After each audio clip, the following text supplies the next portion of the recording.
Hi, my name is Anthony Patterson. I've been in management consulting for about 8 years now, starting at a very large firm and transitioning to Revel about 3 years ago.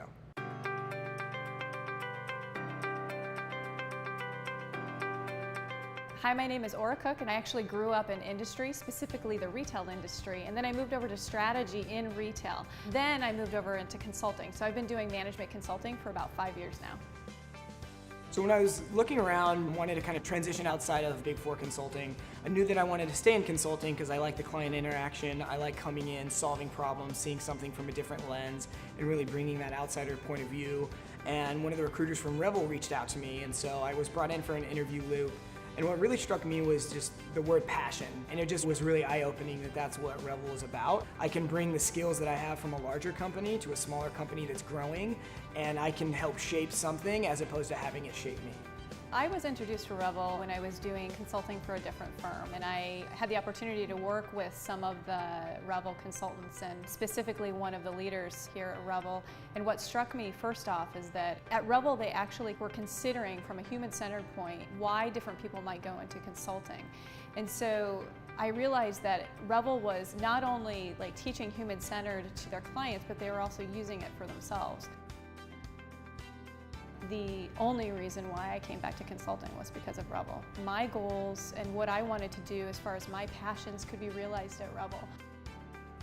A trend that we're seeing in the market that is really relevant that we're helping deliver right now for a large client is just a digital curation and digital experiences. So what we really see at Revel is the future is really just seamless connection with customers, that it doesn't matter if I'm on my phone interacting with a retailer, then I walk in to touch and feel a product, and then eventually I order it from my mobile phone and have it sent to me in an Uber, that everything that I just want the company that I'm dealing with or the retailer, whoever it is, I want the experience to be seamless at every end of the journey.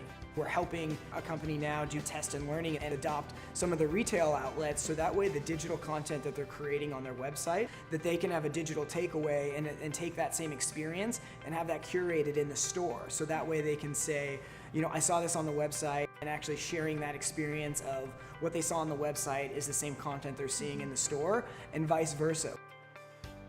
We need to go to where the customer is, wherever they may be, because it's a competitive world out there. There's hardly any friction. The switching costs are hardly anything.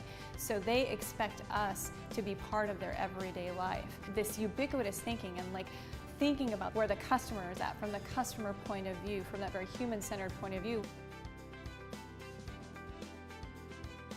We were helping a large entertainment company. They wanted to come out with content that they had never done before.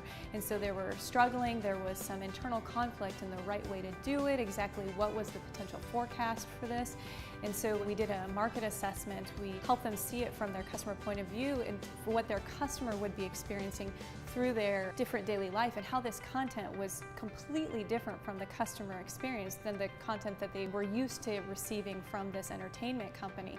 So it doesn't just turn off. You don't get to just choose that, like, okay, I'm going to engage with my customer here through this channel and then later through here through this channel.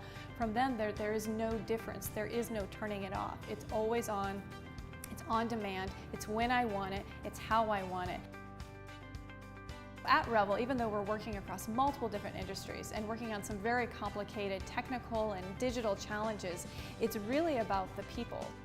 Because we are human-centered and we want you to be happy, as successful as you can be, and that's what Revel is all about.